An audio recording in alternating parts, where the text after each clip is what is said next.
Hello, everybody, and welcome back to the Love Her podcast. We're so happy to have you guys all here for another episode. Last week, we kind of dived a little bit into my story, and I explained a lot about my life and what brought me here today. And now we are happy to dive into Nyia's story, a little interview style. So we're super excited. Yeah, and we are still testing out the whole virtual kind of thing. And it's interesting that we're telling each other stories because I'm curious to know what it would have been like if we were in the same room too, because I got very emotional last week. Probably a lot more tears. I know. Maybe it's a good thing we were in the same room Maybe. because I'm a crybaby. So it's probably a good thing that we are doing these virtually.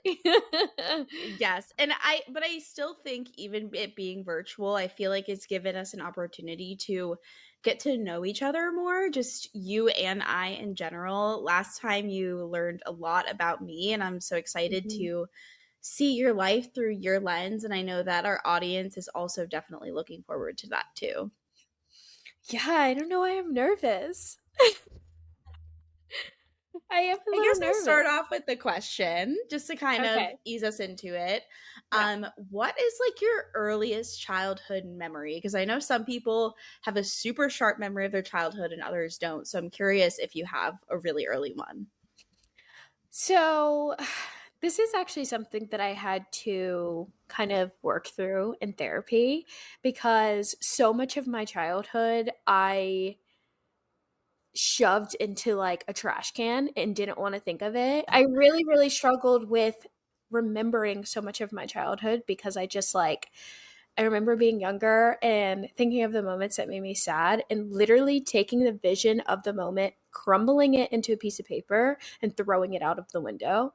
And that was so much of my coping that I did it so often that like I was like, "Oh my gosh, was I there?" Like we have another cousin, Nyia, who I grew up with. We were neighbors, and so many times within the last like 5 years, she'd be like, "Oh, do you remember when we did this?" I'm like, "Girl, that was not me." And she'd be like, "No, I have a picture. Like you were there." I'm like, "Are you sure?" I was there, but I probably wasn't there. So it's funny that you asked that because on this healing journey that I've been on, I can now remember more of my childhood. I'm still knocking down those walls that I have kind of built up. But my favorite memory is that my uncle actually was staying with us. So I was born in Massachusetts and I moved around a lot growing up, but I lived in Massachusetts from like age 1 to 3. And it's so funny that I remember this because he's the best uncle ever. He was living with us, and I am still to this day am obsessed with French fries. Like that is my guilty pleasure. Some people it's sweets, some people it's like ice cream, French fries. If you put French fries in front of me, I'll finish the whole plate. Anyways, I'd wake him up every morning that he stayed with us and I'd be like, "Can you go get me French fries?" And he would take me every single morning. So that every time I think of that, I just want to text him and be like, "That is a core memory. Thank you." Yeah. That is so true to your personality too. Because listen, we like to eat, okay? Hungry children. We were such hungry children. I don't know why. Yeah, no, that's still me. Like if he was living here, I'd probably be like, "Do you want to go and get French fries?" I say that to Mackenzie early in the morning. I'm like, "I need some potatoes, breakfast potatoes, please, Extra salt. extra Um, salt." but I am curious. So you lived in Massachusetts until you were 3. Can you kind of walk us through where you went after that and what your life was like in those following years? Yeah, so my parents actually were both in the military. I'll kind of back up a little bit. They were both in the military. They met in the military. My mom actually got pregnant by my dad in the military. She got out, had my brother. They stayed together. And then they both lived in Fall River, Massachusetts together. I don't have a lot of memories from those times, but I do remember then moving to Savannah, and that's where I lived. Well, not Savannah, right outside of Savannah. I say Savannah, so nobody knows where Richmond Hill is. I actually grew up in a very, very, very small town called Richmond Hill, Georgia. About 30 minutes outside of Savannah. If you're from the area, you know. If you're not, you probably will never know. But I lived there up until about age 13. And then I lived in Virginia Beach. So I went from Massachusetts to Richmond Hill to Virginia Beach, and now I live in Atlanta. And that is a testament to how my life has kind of been, because it's been a lot of moving around, a lot of moving parts, a lot of feeling like I don't have stability. I feel like my parents also had so much going on and so much they were trying to figure out, that they moved us in the midst of all of that. And I can kind of get more into that. But yeah, I went from living near family in Fall River to then moving to South Georgia. And if you know anything about Georgia, it is a very, very, very southern state. I live in Atlanta now, and everybody who is in Atlanta says, there's Atlanta and then there's Georgia. I lived in Georgia. The town that I grew up in, the population of black to white was very, very, very, very, very different. I was the only black girl in my classroom. I was the only black cheerleader. It was a huge shift, but I know that my parents wanted me to live there because they thought that it would be a great education. They thought it would be a great life. They thought that, it would be something that really benefited me. And now that I'm older, I see that and I understand that, and I'm so grateful for it. But at the time, it's very hard for me being in a space where I was the only black girl, black child. I really, really struggled with my identity in those spaces. And I just remember I crack jokes about it about myself now, but after I crack the joke, I'm like, maybe I shouldn't crack that joke. But when I was younger, I remember being in the classroom and the teacher would turn off the lights and some kid would always yell, "Where's Nyia?" And I literally wanted to melt in my seat every single time that happened, to the point where I was like, please don't turn off the lights. Please don't turn off the lights, because I was the only black kid in the room. I didn't want anybody to point that out. And actually, with it being Black History Month, I posted on my story a message about loving my hair, because being in a space where everybody just has this luscious blonde hair and I don't, I would get made fun of. Why is your hair frizzy? Why is it this? Why is it that? Whatever. And that was also something that I struggled with. Just like I said, my whole identity, from being black to not having the hair to not having the family, because the area we lived in too was a wealthier area. My family wasn't wealthy. We moved here, lived with my aunt, lived in a home that wasn't that magnificent at all by any means. So much of that was going on. And I really, really, really struggled with that as a kid.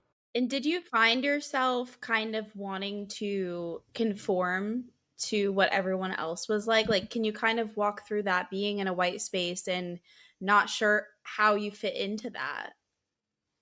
100%. I feel like as kids, that's all we want to do. We just want to fit in. Like we want to be Yeah. like the cool kids. We want to, it's such a huge part of who you are as a kid, is you want to be like everybody else. And that while you're developing, the last thing you want to do is look different or feel different or have something about you that makes people talk about you. So 100%. As a kid, I never even realized my hair was curly. Like, of course, I knew it was, but my mom would perm my hair every 3 months. Like, it was like on the clock. She was perming my hair, flat ironing it. We would be in the bathroom before school every single morning. And I would be like, Mom, you're not doing it right. And like, like it was just, we would argue back and forth. And now I just think about it and I'm like, God, my daughter is going to be something else.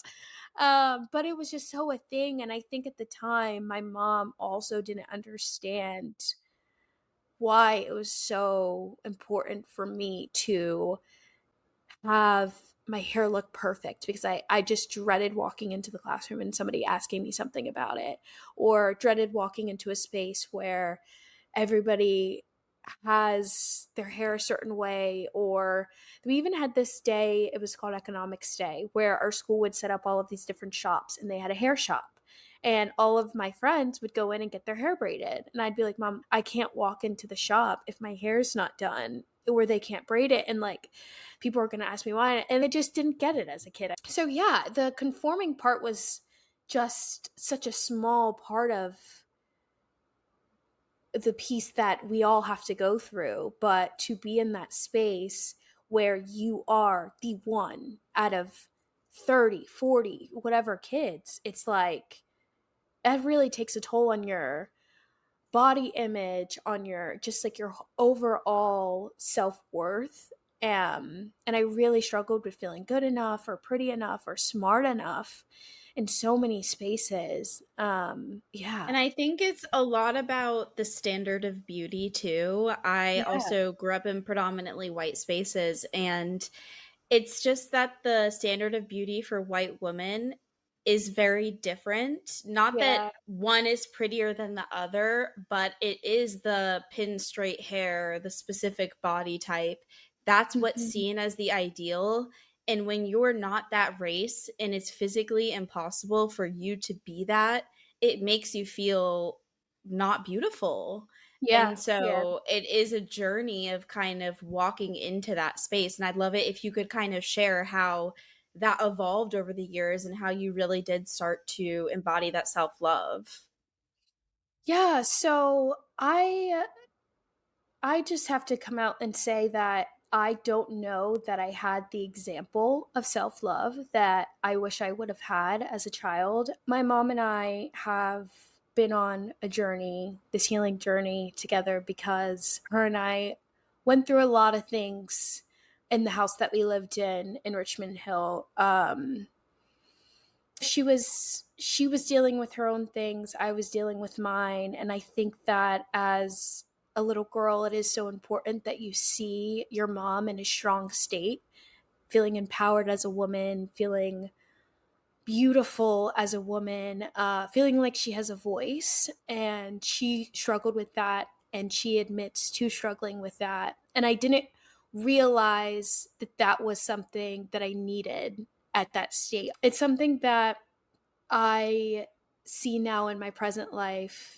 I feel for her and love her so much because of the things that she was also going through, and we were kind of going through them together. But I think apart from me struggling at school, going home every day and seeing her struggling just kind of added on to the weight of that, added on to the weight of all of the normal things, similar to what we said, last week in your story, telling your story in your episode, when there's so much going on at home, but you're also still dealing with the other things, you kind of have to try and navigate how you process those. It's nice to think about those things. It's nice to kind of have the balance of the two when your home life is kind of chaotic. So when I was about 5 years old, my parents came to me and they mentioned that they were getting a divorce. That's actually one of the earliest memories that I have living in Richmond Hill, Georgia, because my parents both sat me on the couch and they said, Mommy and Daddy are getting a divorce. I remember my brother go, What? And I go, What's a divorce? What's that? And I don't remember what happened after that. I feel like my only memories are a lot of chaos, a lot of arguing, my parents trying to figure out how to navigate their finances. Like they already weren't in the best places financially together. So individually, they had to go into like a fight or flight mode of survival within themselves. And with them being in those modes, it's kind of hard to also be who you need to be for your kids.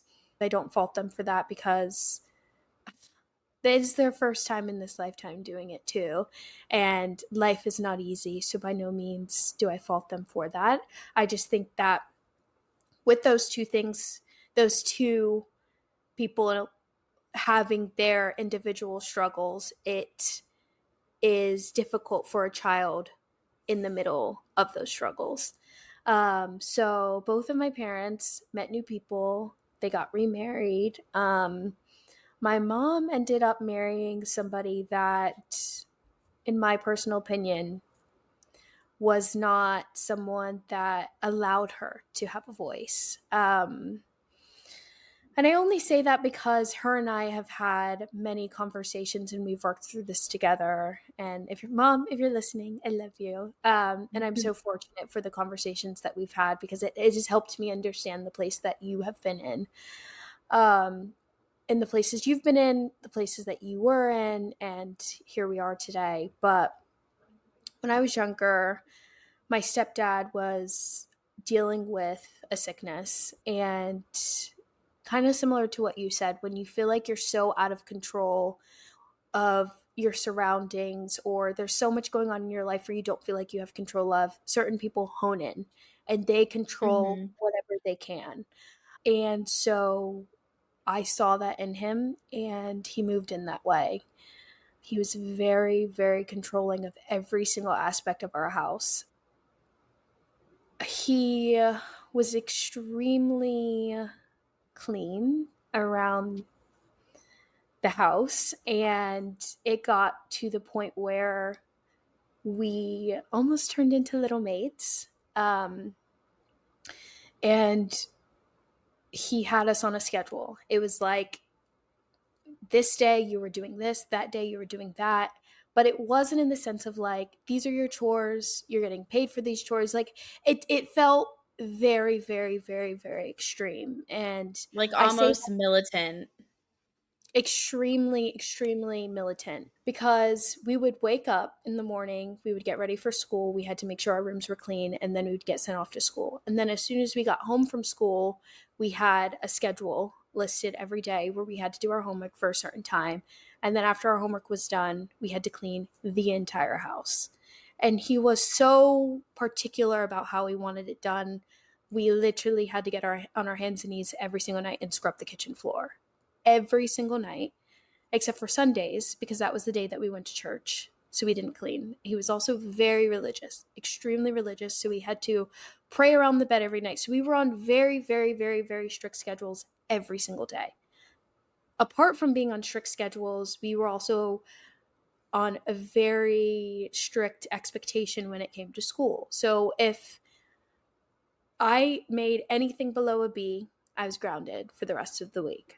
Um, So every Monday morning, he would go in on his computer right before school and he would look at our grades. And we always did in my math classes, we would always do like these like minute tests where it was like you had like 5 questions and you had to answer a problem really fast. It didn't mean anything. Did you have to do them? Yeah, the times tables. Yeah. And then if you got like two wrong, you basically failed. So the Yeah. teacher would put it in, but it wouldn't really do anything to your grade. But he would see that. And he would see it was below a B. And if I made below a B, I was grounded for the rest of the week. The punishments were not your typical give me your phone, you can't play with your friends. The punishments were intense. I could not leave my room for the entire week. I could not step foot out of my room, only get to go to the bathroom, and when he told me I could come out to eat. So it felt like being in solitary confinement every single day. And it wasn't just about school, it was if we didn't clean properly, I was grounded for the entire week. It was just whatever it was, whatever kind of day he was having.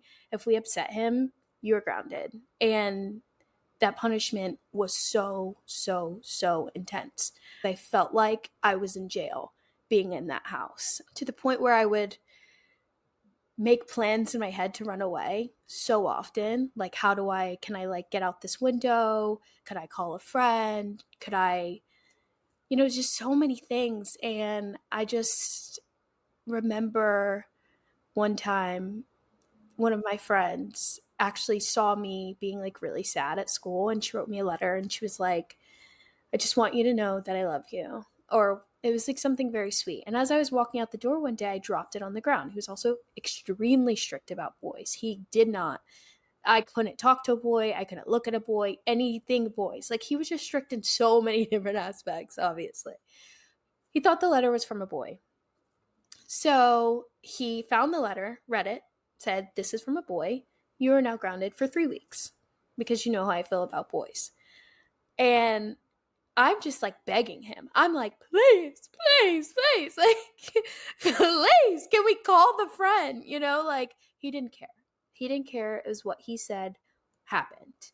Um, and I started to get a little sneaky with these punishments. So I would like find ways to make myself sane in this room. I would listen to the radio, or I'd find an old cell phone or whatever it was, and he would always find it.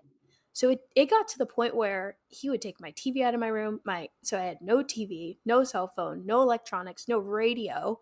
I would just have to sit there for days and just stare and just stare. So I started reading the Bible. Like, that was the only thing I was allowed to do, was read the Bible. Oh my Like, gosh. I remember visiting you during this time and being in the house and seeing how strict he was, and doing the things like praying around the bed and stuff, but I never really understood the day to day and the imprisonment aspect of it. And yeah, you're a child. Any child is meant to be taught. You know, our mentor always says that when you have children, it's first you're a teacher, then a mentor, then a friend. yeah, But yeah, that's not teaching, that's dictating. And so yeah, there was no space for you to learn. yeah, How are you supposed to know truly what love is, what empathy is from other people, what kindness is from other people? How to be treated by a partner when you're just being dictated all the time? And that has to take a toll on not just your self esteem, but your identity and how you view the world over time. yeah, yeah. I saw that in my life as I was older, because I sought out love in so many different ways, and a lot of times it was unhealthy because I didn't feel like I was shown the proper way to be loved. And I feel like even when I spoke out about things, I was shut up immediately, or I was put in this solitary confinement. So it was such a struggle to be able to navigate. Does my opinion matter? Do I deserve these things?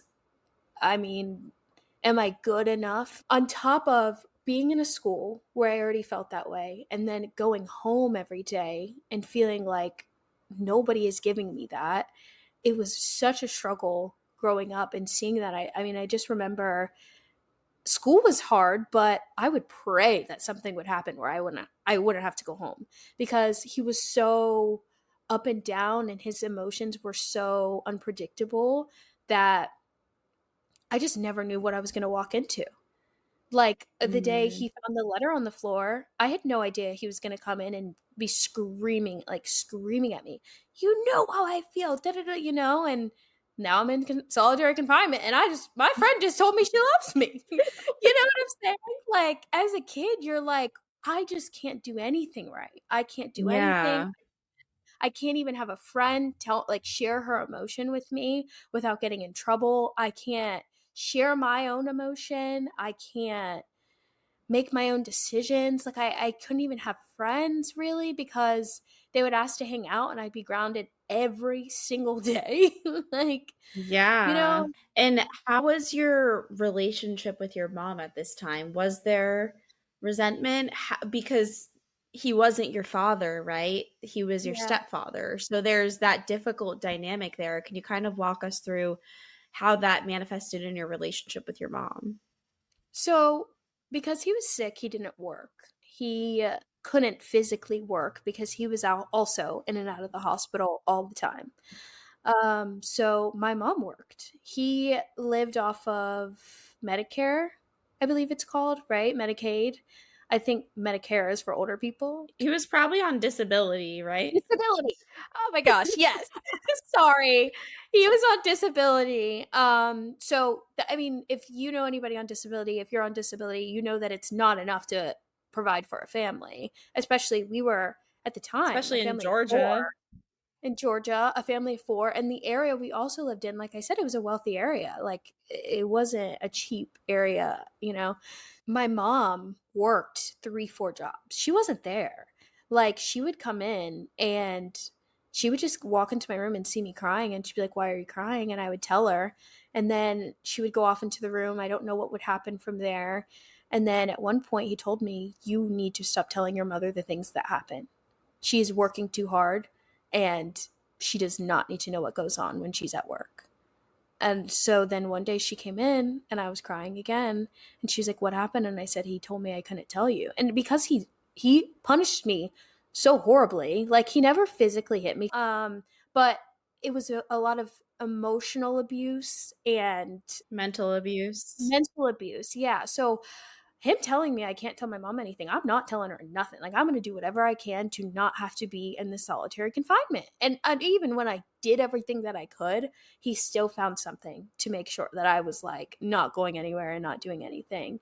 So my mom, it seemed like when I was younger, it seemed like she didn't want anything to do with it because she had so much going on in her life. But now that I'm older and we've had conversations and her and I have worked through the things that we went through in that house, she told me, I tried to fight. I really did, but I didn't have a voice myself. Like, I didn't even know how to stick up for myself. She was like, I know that I was being abused in my own way, and she has broken down and truly apologized to me for not even having her own voice. And when you don't have your own voice, how can you have it for somebody else? Yeah. So yeah, she really wasn't there. When I think of those moments, I see her walking in and out of the house because she was just like boom, boom, boom, boom, boom. Like, I gotta get my money by tomorrow. Like, she's always been that way. She's always been a very hard worker, and she's always gonna make ends meet all the time. So it was really just him. It was really him. Just him, me, and his daughter, and then my little siblings who were babies. And I kind of feel for his daughter because she did. I don't want to say he physically abused her, but he whooped her. Like, I can't imagine being whooped and solitary confinement, but he never did that to me because my dad made it very clear, "You will never touch my child." My dad, he can be pretty intimidating when he wants to be, but yeah. So there was one summer where I had a boyfriend, and How old were he you? I was 13. I remember Okay. because I got an iPhone for my 13th birthday. And that is a very pivotal part of the story, okay? I got an iPhone for my 13th birthday, and I was texting this boy that I had a crush on. We were like dating, whatever. At that time, I don't really know what dating is, but he ended up finding out about the boy. The next day, like the day after my birthday, takes the phone from me, takes the phone and says, "You are grounded for the entire summer." The entire summer. He lit, and now that I've shared the solitary confinement, I'm like, I gotta be here for 3 months? Are you kidding? The And entire no summer? school? No school. No, now I have no escape, right? So I just call my dad and I'm like crying. I'm like, hyperventilating. I don't know what to do. Because it's one thing when your parents are like, "I'm gonna beat you," da da da, and they don't mean it. But everything he said he was gonna do, he did, and he stuck to it. To the point where, like, sometimes he would extend it. He'd be like, "Oh, well, I didn't like that you did this, so 3 more days for you." Like, so he was very adamant about what he said. And so maybe he just said that out of anger, but I've been in here for 2 weeks. Like, you've made me sit in here for 2 weeks. Why wouldn't you do a month? Why wouldn't you do 2 months? So I told my dad about it, and he then was like, "You should come and stay with me for the summer." Or he said, "Why don't you come and visit me? Stay with me for the summer." I can't really remember specifically what he said, but when I went and visited him, I remember he said to me, "I love you. And I know you love your mom, but you're not going back there." And I never went back. I never went back. I Mm. mean, my dad knew how bad it was. I feel like everybody kind of knew. And I think as I got older, I got so angry at the adults that just let it happen, like, just let it play out. But now that I understand that, like, there's only so much you can do, and you don't always know what's really going on in a home, and things like that, my dad kind of saved me. He did save me from that moment. And my mom at the time did nothing to get me back, and I was also angry at her for not doing anything because I was like, "What? Like you're just going to let me stay here? You're not going to do anything?" Um and that's something that we've worked through, but now that her and I have had those conversations, she said like, "I knew that that was so much better for you than being here because I now, knowing that you were in a better place, felt like I could get out now." And she did. Mhm. She Mhm. she it was her kind of breakthrough, um and being able to kind of get out of that herself.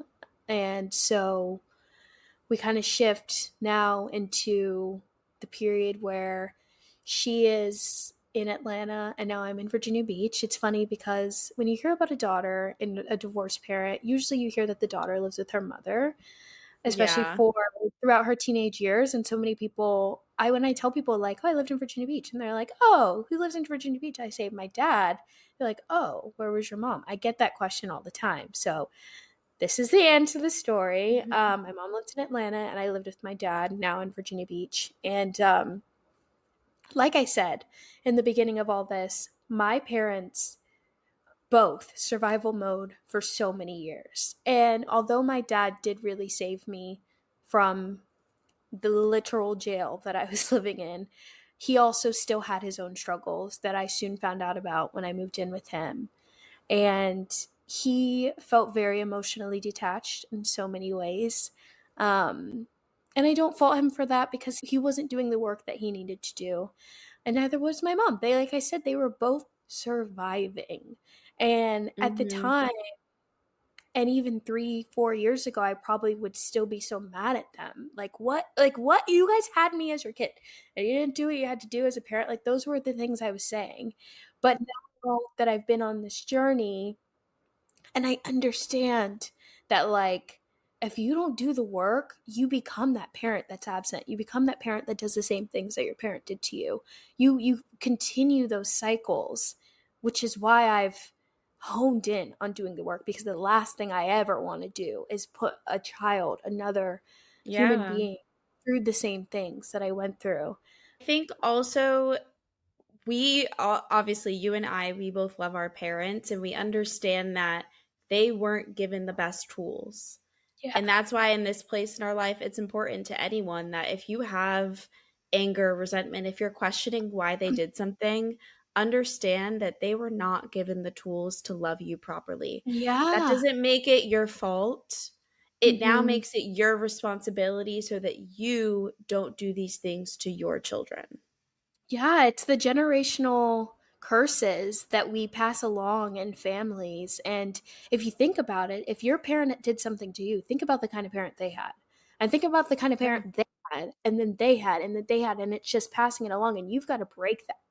And that's the mission that we've been on together, is really breaking those things so that we can be better parents, better people in this world, and so that our kids can bring along new life for our families and new generations and happier generations and new patterns and habits. And, you know, although my parents didn't always get it right, I am so grateful that I chose them to be mine, because I wouldn't be so empowered to be in this position and do the things that I'm doing. And I think it also speaks to your love for freedom and travel and people, just the fact that you were Ah, confined for so yes. long. And Yes. now that you get to have this expression and experience all these different things, instead of staying in what was, instead of staying at the grave, you are expanding. Yes. So it's interesting that you say that, because that is the whole reason why I started traveling. Because when I was in that solitary confinement, I would literally, I had a little rocking chair, and I would sit and look out my window, and I would just dream of all the places I would go when I could get out. And ooh, I would just like think to myself, like, I cannot wait till I can make my own money. Yeah. I'm gonna see the world. I was like Nobody's going to stop me. Nobody's going to tell me I can't go somewhere and I can't do something and I can't, oh, please, I don't have the money. Please, I'll find it. You know, like I literally said to myself, nothing is going to stop me.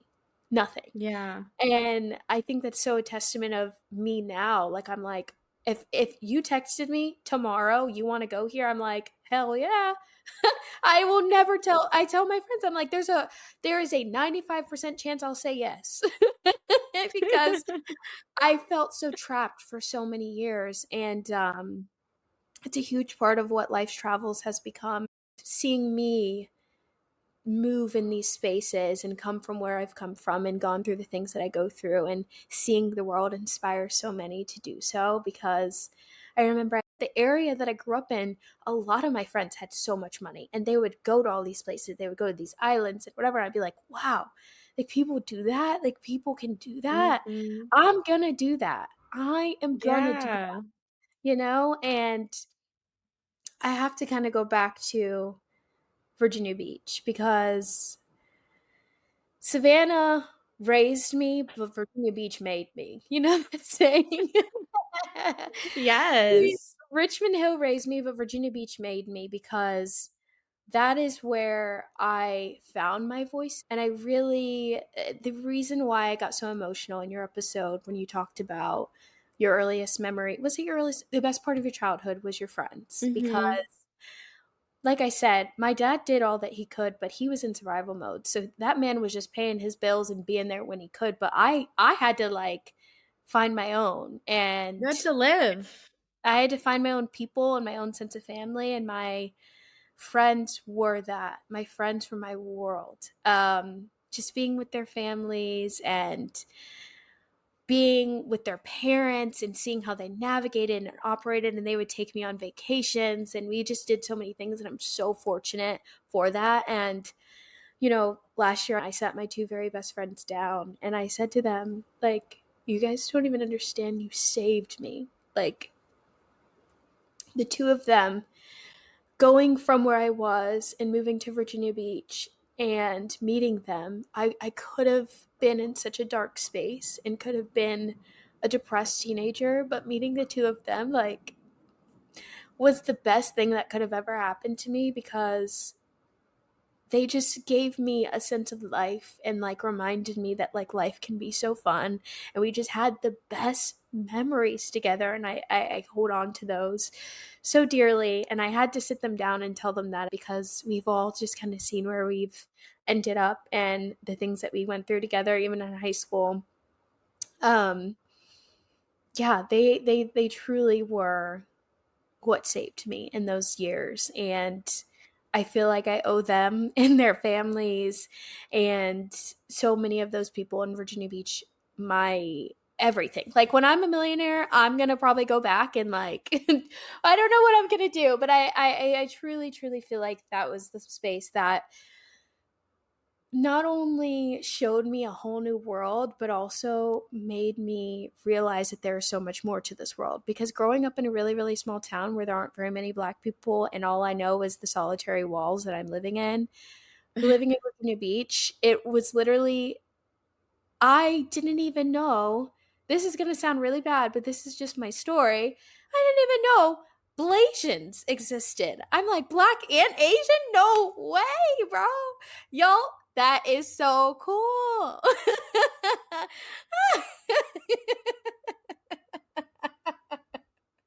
I just remember when somebody told me they were Black and Asian, I was like, yo, Black and Asian? So cool. But it's because I was in this small town mindset and I was so enclosed in these walls. And even just like exploring my sexuality, I started doing that in Virginia Beach, and I just felt more alive and like I could be myself in that space. And being in that home with my dad, although he kind of had his own things going on, he did kind of just let me do me. He let me kind of go off and be with my friends. He trusted them, he trusted his family, which I'm so fortunate for because I really was able to come into myself. Like, he had his moments where he was also very strict, but he was just trying to protect me too while letting me do my own thing. And it's so Mhm. interesting, you know, because he's a dad raising a teenage girl. You know what I mean? Like, Yeah. there'd be so many moments where I'd be like, "Hey, Dad, can I like get the smell good, but not like the one that smells like your cologne?" He'd be like, "It all does the same thing." Like, just like Like, no, little moments dad. like that. Right? Exactly. I'm like, but I want to smell like flowers, not your cologne. Like, but Yeah. I think going back to your friends, though, that's a true testament to the fact that we always say some people in our lives are meant to be lessons, and the difficult yeah, relationships, like with your stepfather, teaches you things. But also, there are some connections in our lives that are just meant to remind us that love is so pure and that there are people that yeah, are truly good. Like, I think we all have to take those people that we have in our lives that are just pure sunshine and appreciate them because we all have yeah, them. And if you don't, just know that they're coming. yeah. And I think your friends exactly were that for you. It's like they reignited the light inside of you and allowed you to move forward and to who you're meant to be. Yeah, and I think it's so fascinating that we both leaned on our friends. You know what I mean? Yeah. And that Yeah. we had families outside of the chaos that was going on in our own families that we were able to lean on, and that kind of helped raise us and make us who we are today and bring light into our lives during dark times, Yeah, and I mean, we're both still so close with our high school besties, and yeah. that's just because we needed each other at that time. Like my Mhm. best friend, she was my lifeline. We did Yes, everything together, everything. and if I was having a bad day, she said, "Let's pack up and go to the beach." That's just how it was, and still to this day, I could call her at 2 a.m. and she's there. Yeah, literally Kate was that friend that if you had a bad day, she was showing up to your door with ice cream every single time. Like, and it was just such a beautiful thing. And it became a habit with all three of us, Caitlin, Tyler, and I. Whenever one of us had a bad day, flowers and ice cream. We're showing up to each other's doors. Like, that was the ultimate feeling of love. And I Yeah. just, growing up, I was like seeking that in so many ways. So it just felt so nice. And it truly saved me getting that from them. Yeah. Yeah. Yeah. And that's beautiful, and I love that. And Yeah. I Yeah. guess we do have, so at the end of the last episode, you kind of asked me this question, which is if you could write a letter to the younger version of yourself about life, love, just anything that you've learned, what would you tell that young Nyia? I would tell her, one, that you are so, so, so beautiful. So beautiful, regardless of how different you look, because your differences are what make you beautiful. I would also tell her that it gets better. It really gets better, and keep manifesting. Keep it up because Yes. you are really setting yourself up for a successful, happy, powerful, inspiring adulthood. And this is all happening for a reason. I think that's what I would also need to hear is this is happening for a reason. And I know it's so hard, but you are going to do great things one day. And we are. Yeah. We are right now. Yeah, we are. We are right now. Mhm. And your story of just being in your bedroom and being in the solitary confinement, and mine of being in my bedroom alone, I think it shows that in these difficult situations, there is good things that come out of it. In the time, it doesn't seem like it. In the Yeah. midst of it, it never does. But if we had not had that chance to be alone, we would not have manifested what we have today. Hmm. Hmm. So, really take these difficult childhood situations, no matter how much anger you have, and try to pull out the good because there is. There's always lessons in it that we've all learned. Yeah. I mean, and as adults, like I said, there were definitely periods after high school to now where I was so angry, and I think that you can relate to this as well. Where we were just like, what was that? Like, is Yeah. anybody going to answer this question? Because what just happened? And I saw that come out so much, until it got to the point where I was like, oh, I got to do something about this. I need help. I said Yeah, to I myself, cannot stay angry. Yeah, I was like, I've got to talk to somebody. And doing that and getting there and getting to the other side is why I'm able to sit here and even talk about it without bursting into tears and being genuinely angry. Like, it feels so weird to talk about this. Not weird. It feels so peaceful, actually, to talk about this and not be angry. Yeah, or just not even bursting out in emotion because you've been holding it in so long. Yeah, yeah. Wow. Owning it as your truth. Yeah, we've come so far. We have. And Oh. imagine what we'll be like when we're 50, 60, 70. I tell Luke all the time, I'm like, when I'm a great grandma, I'm not even going to need to speak. It's just going to be nods, yes or no. Like, I'm just going to read the energy. That's what I'll be doing. No, we're literally going to be like Oprah when we're 50. But no, yes, in those years we are going to be even wiser. You know, like we know so much now and have so much to share now. I cannot wait. Like I'm so excited just to see how we'll continue to learn and grow through these podcasts and through these conversations and with so many other people that come into our lives. You know, it's wow. I'm so proud of us. I'm so proud of you, Naya. Your story is beautiful. And I think it's really a story of the strength and the power of manifestation. Mhm. And there's a lot of people that I know will be able to relate to having those really hard times, having a force that seemed more powerful than you, displaying that power over you. And in those moments, you still understood that there was a fire inside of yourself. And I think that this story is going to help a lot of people. Thank you so much for listening. I appreciate it. Thank you to all of our listeners for always coming back and listening to us yap every single week. We really, really appreciate it. And I love you, Janessa, and I love you guys. I love you, Naya, and I love all of you. I love her. Love her. Thank you guys so much for tuning in. Love Naya. Love Janessa. See you guys next time. Bye. Bye.